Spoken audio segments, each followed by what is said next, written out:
Hey everyone, this is Leanne from Of Love and Shiplap and the founder of Sublimation graphics and tutorials here on Facebook. If you're joining us on YouTube, please be sure to come join our Facebook group where all of our videos air live before they're added to our YouTube channel unedited. And of course, if you're catching us live on Facebook, don't forget to subscribe to our YouTube channel. Those links are in the video description depending on where you're watching. Today I'm going to be showing you just a quick tutorial on how to sublimate double-sided garden flags. Now these are the polyester 2-ply garden flags. I purchased this one from singlejays.com. I've mentioned it before in other videos. I do buy a lot of their blanks because they have such high quality blanks. They work directly with their manufacturers to get the best quality that they can.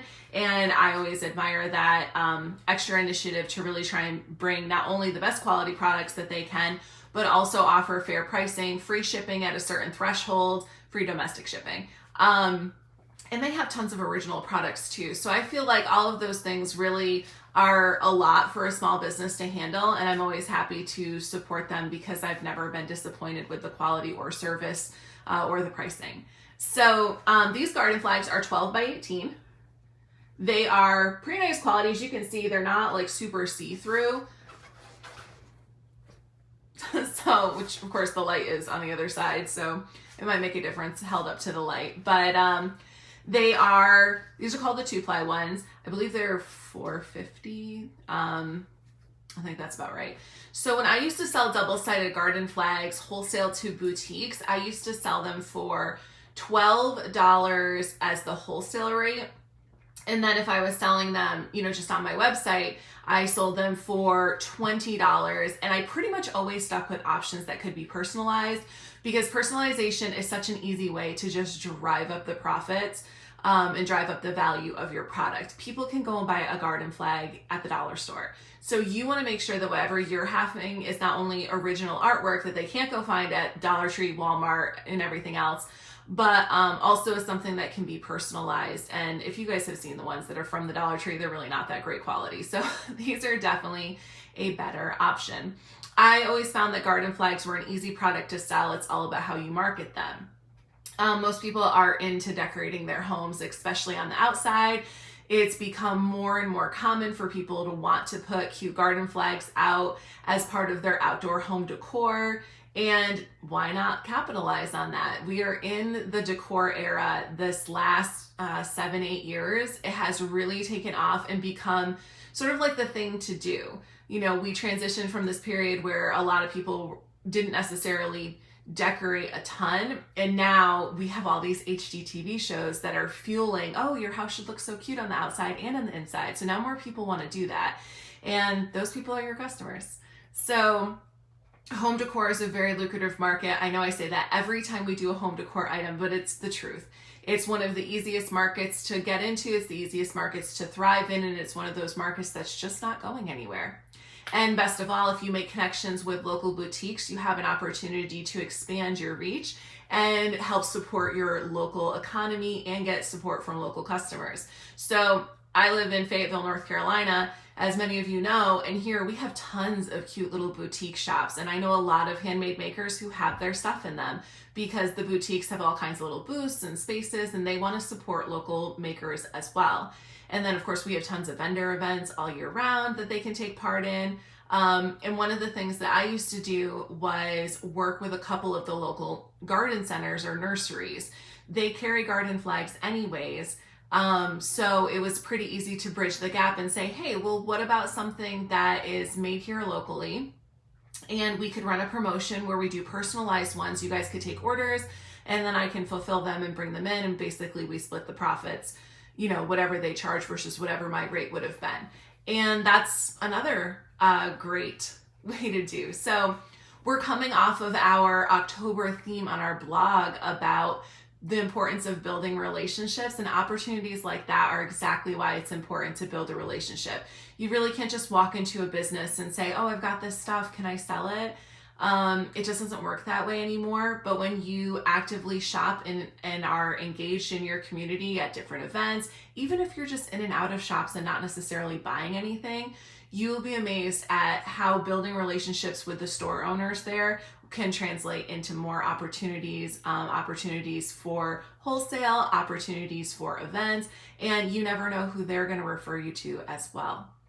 So October's theme was about building relationships and the kind of opportunities those can bring. And I can't stress enough that you have so many opportunities within your local reach. You just have to be someone who is out there making them happen. And of course, if you're in a rural area, you might have less opportunities, but that doesn't mean you can't be in the next town over where there might be more shops. I grew up really rural, so I totally understand there not being a lot of businesses. But when I think about my local area, I can easily think of 10 or so different small gift shops and things like that that are within 30 miles that I could have, if I still live there, obviously, could have built relationships with and gotten my products into those places as well. And if you guys don't know, while we're on the subject of wholesale, there are platforms like Abound and Fair, where if you've already established a website or an Etsy shop and have sales records, you can apply to be on those websites where boutique owners actually come and look for your products and order them and have them in their stores. So we'll do a month on all about wholesale, because I know a lot of you guys have questions about doing bulk ordering and wholesales and pricing and how to make connections and things like that. And it is more than just building relationships, of course, but that is the foundation. I will plan a month in next year that we will talk all about wholesaling, because I did do that for a while. And I really enjoyed it. And I still do wholesale orders whenever they come about. I don't keep as many clients as I used to because I'm just too busy with you guys. But, I usually do post in the group probably once every other month. I do take on a wholesale order. It's usually from the same 2 or 3 clients. It's, like I said, I keep very few now just because it's just one of those things. I'm just too busy to be servicing 100+ people like I used to. But a bulk order is still a bulk order. It's still $700,000, $2,000 profit every time one of those orders comes in. So building wholesale up is always a great option if you do it right, and it does open up even more opportunities for your business, and of course helps move your supplies faster. But enough about that. So we are doing this double-sided garden flag today. I'm going to get one up for fall. I know it's a little late, but at least I'll get a little bit out of it before it's time to put up the Christmas decor. Trigger warning, Christmas. Okay, these are 12 by 18. I don't usually measure these garden flags simply because I know they're 12 by 18, and anytime I print a garden flag that I know is going to be full bleed, I just make sure that the whole design is printed the full size of my 13 by 19 page. So that'll be 12.5 inches by 18.5 inches, because I have a 1/4 inch margin all the way around. So I print it to the maximum size, and always just, of course, making sure my words aren't going to be cut off. But we will pre-press this first, and then we will get our design, and we will press one side at a time.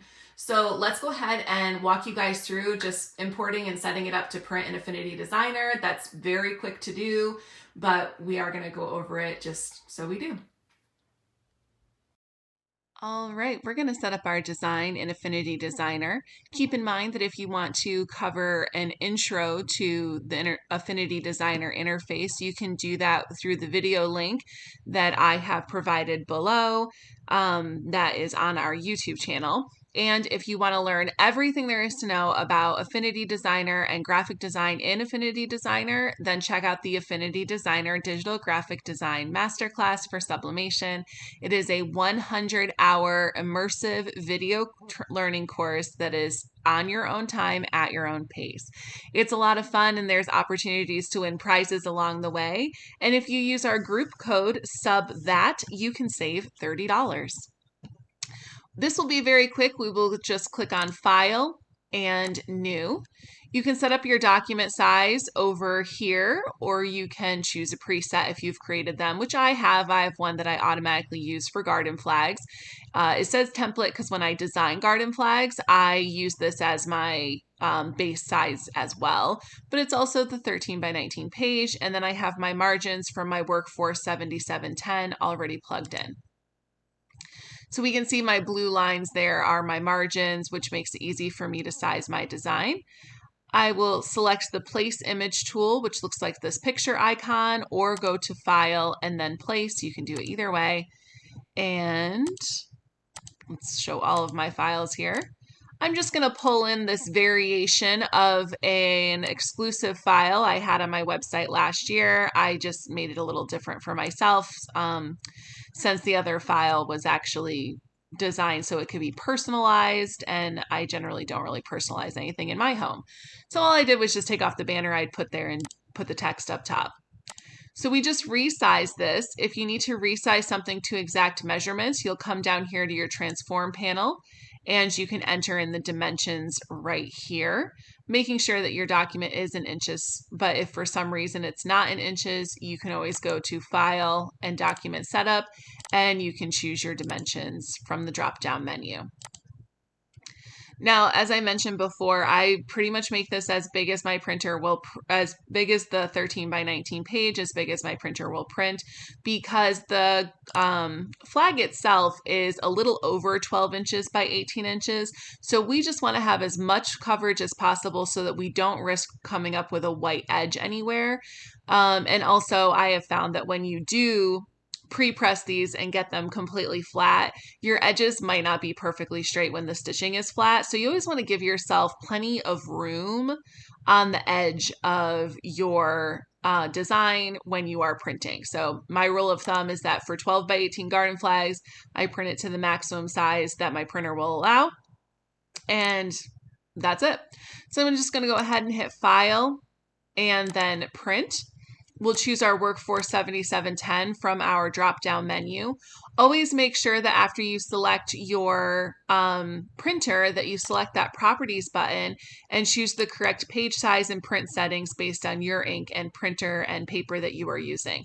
I'm using my Workforce 7710 using Printer Jack ink and paper. I already have my presets saved here, and once you set all of your presets, you can save them as well by selecting this Add Remove Presets option. And once you have something that's actually new, the Save button will highlight and you can select Save and it will be added to your list. So all I do is select my presets right here where it says Sublimation Super B and I hit OK. Never hurts to double check to make sure your size is matching accurately here as well, but it is, so that's great. And then go ahead and select OK, and it's going to send it to our printer. All right, so we've got our two transfers that we just printed with our Workforce 7710 using Printer Jack ink and paper, which are both available on Amazon. This is the blue formula paper. This is the old formula. So if you are choosing to order Printer Jack paper, make sure you get the pink formula because that one is the newest, updated, improved version. And then I have my double-sided garden flag from Single J's Sublimation. Now all of their items, or at least most of their products, come in these great pre-packages. It's awesome because once you finish pressing something, you can just go right ahead and fold it back up and put it back in the packaging, and then it's ready to go on display for your customers. This one's not in too bad of shape. Some of the ones I've had have been, they've just got like really good fold lines, but we'll go ahead and fix up this fold line with our pre-press, which we need to do anyways. We always pre-press textiles because we want to get out that extra moisture so that we don't have any shrinkage that can cause ghosting. One of the more common causes of ghosting is a failure to adequately pre-press. Now, a good rule of thumb is that you pre-press for half of the time that you're going to be doing your transfer press. However, with the garden flags, I find that because they're a little bit thicker and whatnot, you really need to do a full pre-press to get them nice and smooth and flat. And you definitely want to use firm pressure during your pre-press. So I did put a piece of cover sheet on the bottom and the top because I just never know what's on my heat press. You don't have to do this, totally your choice, but you want to make sure that you've got nice firm pressure. It should give you a good amount of resistance when you're closing your press if you don't have one that is that has either a digital or manual pressure gauge. That's going to sort of be your own pressure gauge, is based on how that closes. I am using my EnduraPress SD20 from Sign Warehouse. This is a great heat press. It's a 16 by 20 and I don't have any real issues with it. I just don't really like swingaways. My previous heat presses were clamshells and I didn't really have any issues with them, so that was fine. But then I got this one and started to realize there's a lot of factors to swingaways that are not in favor of sublimation versus when you're comparing it to a clamshell. But the main reason I updated was so that I could get better transfers with white toner, because having that even pressure front to back is essential for white toner. So if I was running a full print shop and doing both kinds of products all the time, I would pretty much always use a clamshell for sublimation and use a swing away or a pull out drawer one for white toner, so that I would have two different options. All right, this looks great. This is like super flat and smooth. That's what we want. You're always going to look for to make sure you've gotten all your creases out, and then always check along your edges. You want to make sure that your edges don't have any wrinkling along where the stitches are, because that will prevent you from having a nice, good transfer as well.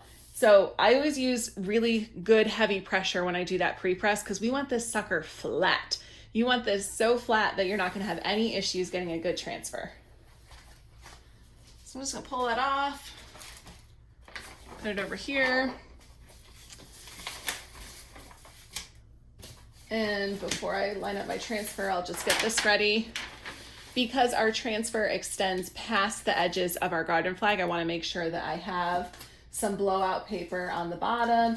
The paper that I just used for pre-pressing is not actually blowout paper. That's my finishing sheets for white toner. A little bit different. I'll actually leave that open so it'll be one less step for us. All right.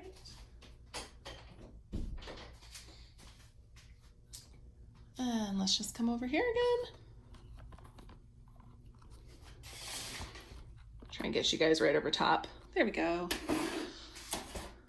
All right, well, we only need one transfer first. We gotta do each side separately and we'll let it cool in between. So we're gonna take our first side, line it up on top of our transfer. And you wanna get this as centered as possible, basically. One of the reasons why I like using 13 by 19 paper is so that I can get full printout, make sure there's no guess in my stitching, and then it's really just a matter of centering it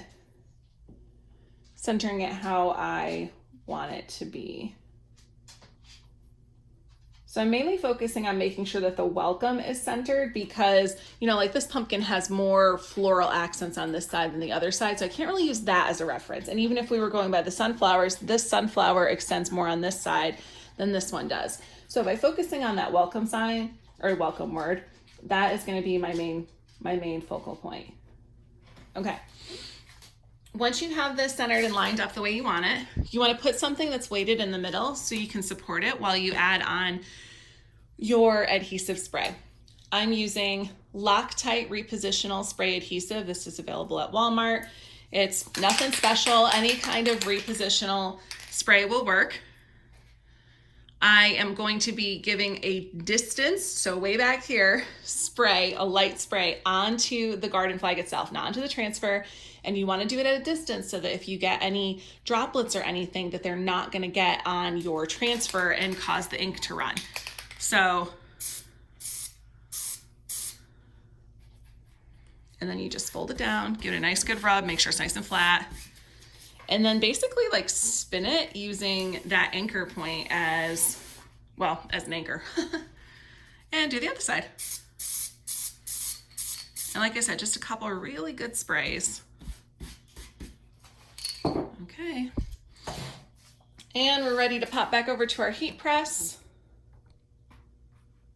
and get this pressed. So it's pretty easy to just flip this over because that adhesive spray is going to hold it in place. You do want to work quickly if you're using a swing away because that ink can start to gas from that top platen. So I already had that set up, ready to go. I'm going to pull this around and I'm doing 380 degrees for 45 seconds. Now I am using firmer pressure. It's not super firm, but it is relatively firm. And I do just find that that works a lot better with garden flags, ensures that you're not getting any extra wrinkling, and it does deliver better results.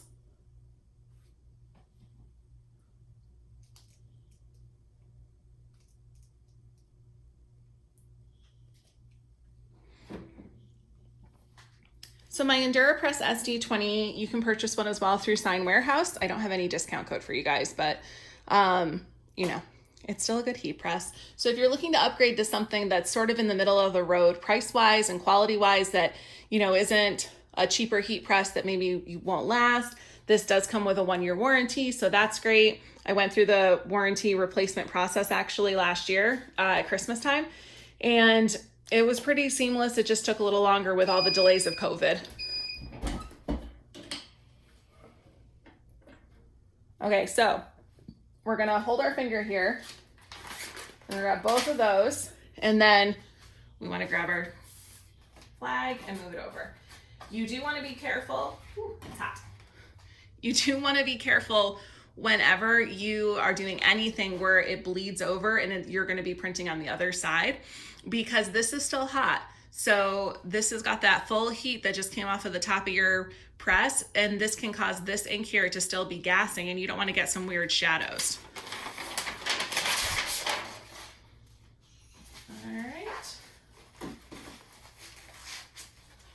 So let's have a nice look at our flag over here. It looks pretty good.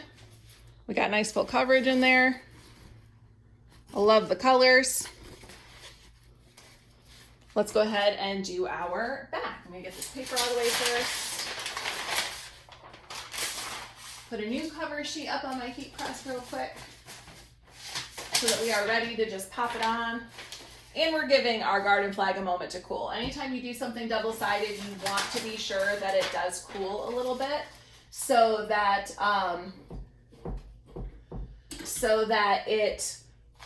you're less likely to have a chance of your ink pressing twice through. I'm also going to loosen up my heat press a little bit for that second one because we have flattened this into submission. So I just loosened it about a 1 turn. It's still going to be firm pressure. It's just going to be on the lighter side because I just want to do anything possible to make sure that I don't have any bleed through or anything like that. Now you can already see from the transfer on the back that we will be able to see the writing on the back whenever this is in bright light. So currently it is in bright light. Your customer may or may not care. What matters is, of course, that when they're holding it up close, you can't. But we have a lot of lighting in here so that you guys can see. So that is just something to think about. So if you don't like that, you have 2 options. 1, only do one-sided flags. That was pretty easy, right? 2 is to actually reverse your designs. The problem with doing that is that whoever sees the design on the other side in reverse, it's gonna be backwards. So it's not really advantageous to do that, but you can do it just for the sake of lining up. But I would say if that is like where your focus is, I would probably just do it without the welcome because it's not really gonna be as noticeable with all of our pumpkin and sunflowers and leaf borders if that isn't perfectly lined up, you know, on either side. So just some little things to like think about as you're thinking about printing these. So get this nice and lined up here. And once we're lined up, I'm looking for a few things to make sure this is centered. 1, I'm looking for those lines from my wood grain, makes it easy. And then 2, I'm making sure that the edges of my W and E are lined up with the W and E that's on the transfer underneath it. Put my paperweight there in the center, grab some of that Loctite repositional adhesive spray, give it a nice good distance spray, and bring it on down. And then lift it up.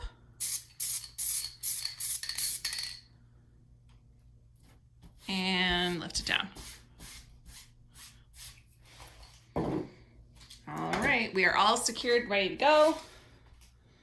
Come back over to our heat press here. Now remember, I did loosen this. I loosened this one full turn. It's still gonna be firm pressure, but it's gonna be a little closer to medium just because I wanna do everything possible to not have any kind of excess bleed out or bleed through. This is important anytime you're doing something that's 2-ply that you can't put something in between. Like t-shirts, you put something in between. You put some blowout paper in there. So that makes a difference. This is just sort of like a fail safe, you know, because I don't wanna waste extra substrates, man. Substrates get expensive. So, especially when you're talking about, you know, $4 or $5 for a garden flag, they're great. They have high profitability, but if you mess up 3 of them in the process of making one, there goes your profit margin. Of course, you know, mistakes are tax deductible, but it's just the principle.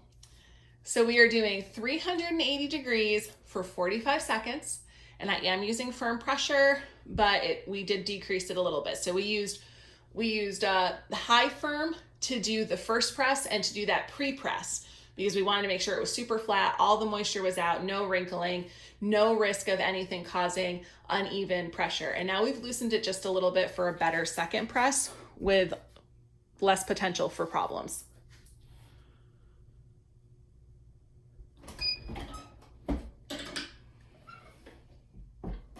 All right, so we're gonna carefully pull that off. Carefully pull that off, and whoop, hot, and it's hot. Okay. All right, so you can see, like, always put that paper down because you never know when you're gonna have a little bit of that ink bleed out. Not much, just a little bit, and that's fine. We expect that because we're reactivating the ink. And here is our finished garden flag. So again, we've got tons of light in here. So of course you're gonna see it on our first side, it's a little bit less noticeable because of how we're shifting our light here. Let me see if I move this. No, unfortunately there's too much light in here for me to actually show you so you can see it well, but our colors look great. Our welcomes lined up pretty well, so I definitely can't complain about that. So at least when it's hanging, it's gonna look nice and normal and natural. And that's about it. So garden flags are a great seller, especially for anything that is seasonal or if you happen to personalize them. You can sell a double-sided garden flag like this for $20 on average. You don't need to include the pole. People are going to be paying for that custom design and that personalization. I highly recommend always personalizing if you have the choice. Just for that reason, it's an easy way to upsell, especially on holiday decor. Now, in terms of these being outside, it's always a good rule of thumb to recommend to your customer that they use something like Ray Block UV blocking spray. I am currently out of it, but I live in North Carolina. My garden flag and my doormat are in high sun all year long. The front of my house averages about 7 hours of direct sun a day, which is fantastic when it's cold and I want to feel nice and warm. Not so fantastic in the summer. But in terms of my outdoor decor, I usually make sure to spray mine with Ray Block. If you're selling to your customers, I recommend you do that as well. There are different UV sprays on the market. Ray Block is just the one that I've always used because I could get it at Home Depot and that's convenient. I do need to order some, so I don't have any to show you. But you can give this a nice good coating and recommend to your customers that they do the same probably once a year or once every 6 months if they have something that's outside all the time. And it honestly, it doesn't even hurt to do it even seasonally. Like I take my home decor like this and I just fold it up and I put it away until the next fall. And so far I haven't really had to replace anything because I consistently make sure that when I put this out for the fall, I spray some Ray Block on it and, and then I make sure that it's washed when I put it away and repeat. Now, obviously this one I haven't put out yet, but some of my other holiday decor, I think this is the first year I've made outdoor fall decor. The last 2 years, I think I made a canvas sign one year. Anyways, that's irrelevant to this video. If you guys have any questions or comments, leave them below. As always, thank you so much for joining us. Be sure to check out ofloveandshiplap.us for any designs. And if you're interested in learning graphic design, check out our new Affinity Designer Digital Graphic Design Masterclass specifically for the sublimation industry. Thank you so much for joining us, and have a great rest of your day.